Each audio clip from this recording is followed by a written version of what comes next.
കുണ്ട്രയിൽ 14 വയസ്സുകാരന്റെ ദുരൂഹമരണം crime branch അന്വേഷിക്കും. ഇത് സംബന്ധിച്ച് പോലീസ് തലപ്പത്ത് ധാരണയായി. വിശദാംശങ്ങളുമായി ഷീജ ചേരുന്നു. ഷീജ, വിവരങ്ങൾ.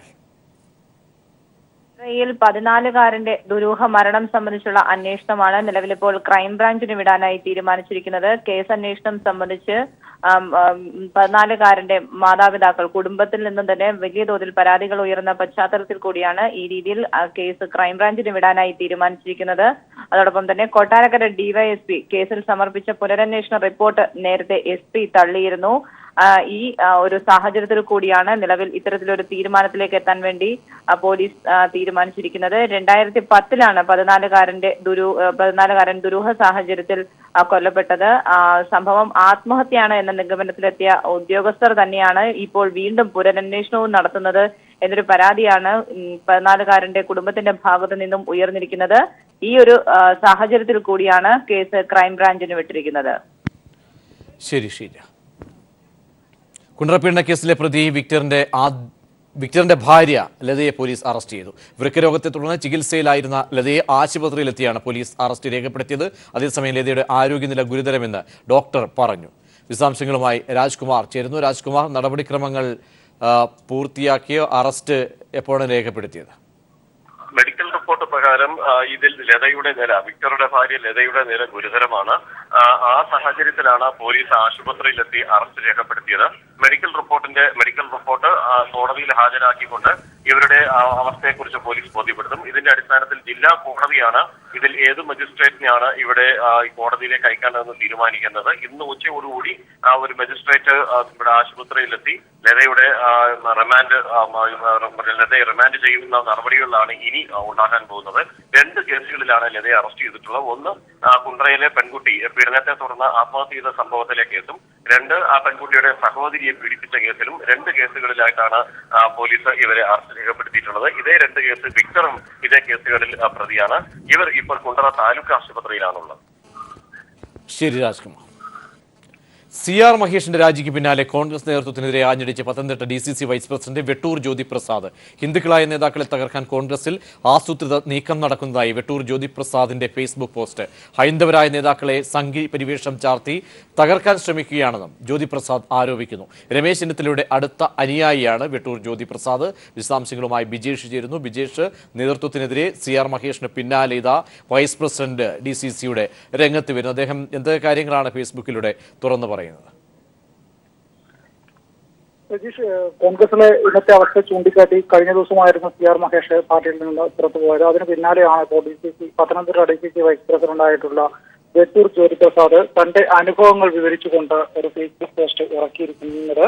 അതിൽ അദ്ദേഹം പറയുന്നത് ഇങ്ങനെയാണ്: സംഘപരിവാരണത്തിന് നിലകൊള്ളുന്ന ഹിന്ദുക്കളായ കോൺഗ്രസ് പ്രവർത്തകരെ സംഖ്യയെ വിലയിരുത്തി പുകച്ച് പുറത്തു ചാടിക്കാൻ കോൺഗ്രസിനകത്ത് നിന്ന് തന്നെ ചിലർ ശ്രമിക്കുന്നു എന്ന ഒരു വസ്തുതയാണ് തന്റെ അനുഭവമായിട്ട് അദ്ദേഹം അവിടെ എഴുതി ചേർത്തിരിക്കുന്നത്. ഹൈന്ദവ നേതാക്കളെ സംഘപരിവാറിന്റെ അനുയായികൾ എന്ന് മുദ്രകുത്തി പുറത്തു ചാടിക്കാൻ കോൺഗ്രസ് ഒരു വിഭാഗം ഗൂഢാലോചന നടത്തുന്നുവെന്നാണ് വെട്ടൂർ ജ്യോതിപ്രസാദ്.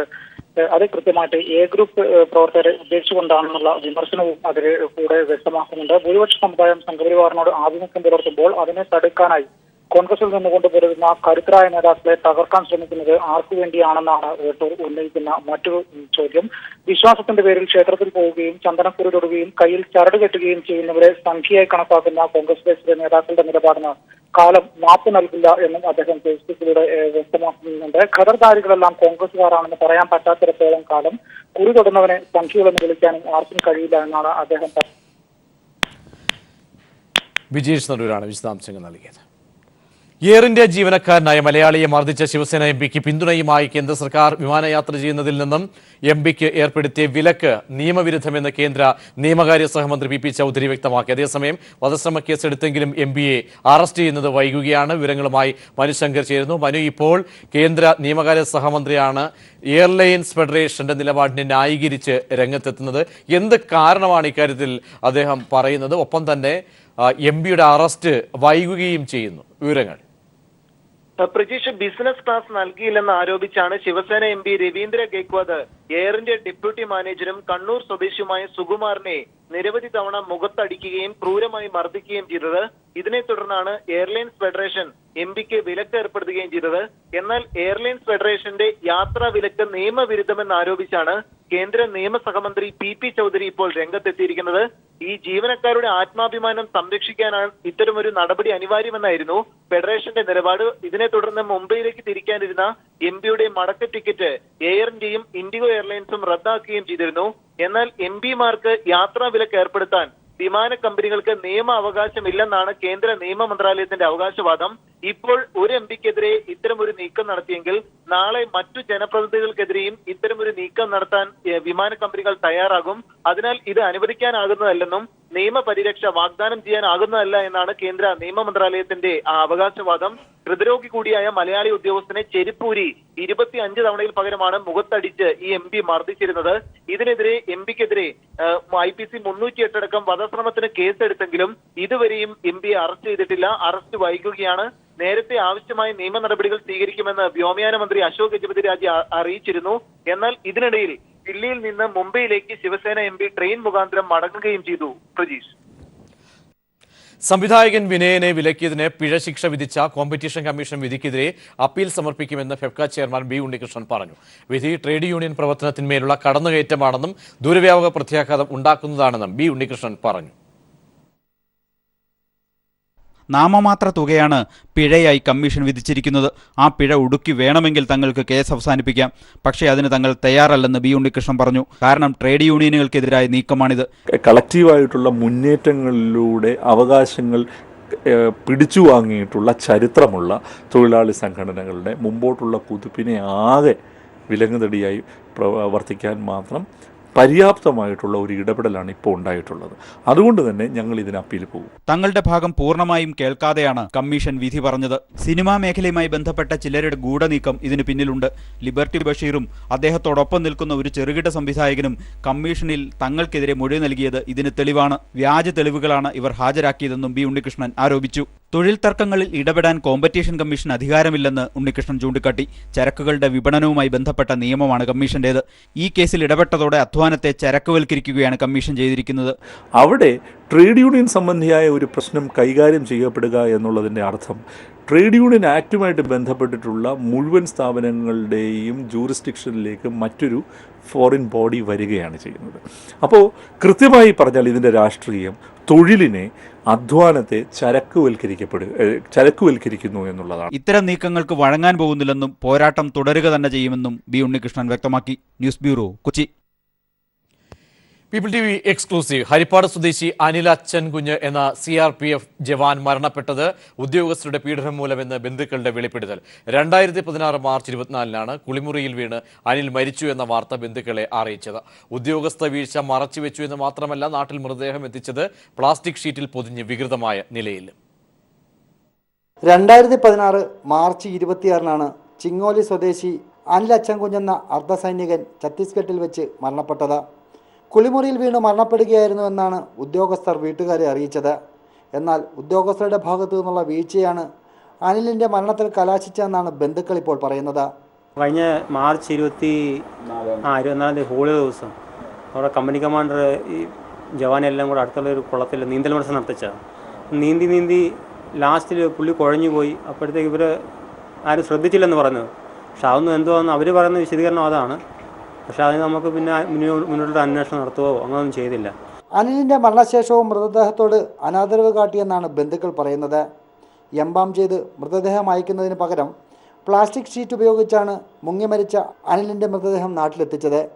ഇതേ തുടർന്ന് സ്വന്തം ഭാര്യയ്ക്ക് പോലും ഭർത്താവിനെ ഒരു നോക്ക് കാണാൻ സാധിച്ചില്ലെന്നും ഇവർ പറയുന്നു. വേലി കെട്ടുന്ന പ്ലാസ്റ്റിക് ആ ഷീറ്റിൻ്റെ അകത്ത് തുണി പോലും ഇടാതെ കുറച്ച് കർപ്പൂരം ഈ വാരിയിട്ട് പാറ്റാഗുളിക അത് വാരിയിട്ട് കയറ്റിവിട്ടത്.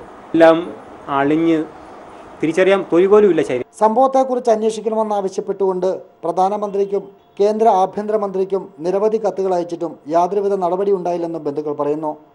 അനിലിൻ്റെ അഴുകിയ മൃതദേഹം വീട്ടുകാർ വാങ്ങാൻ തയ്യാറാകാതിരുന്നപ്പോൾ KC വേണുഗോപാൽ MPയും ഹരിപ്പാട് MLA രമേശ് ചെന്നിത്തലയും ചേർന്നാണ് തങ്ങളെക്കൊണ്ട് മൃതദേഹം വാങ്ങിപ്പിച്ചതെന്നും ഇത് സംബന്ധിച്ച് അന്വേഷണം നടത്താമെന്ന് ഇവർ നൽകിയ ഉറപ്പുകൾ പാലിച്ചിട്ടില്ലെന്നും ബന്ധുക്കൾ പറയുന്നു.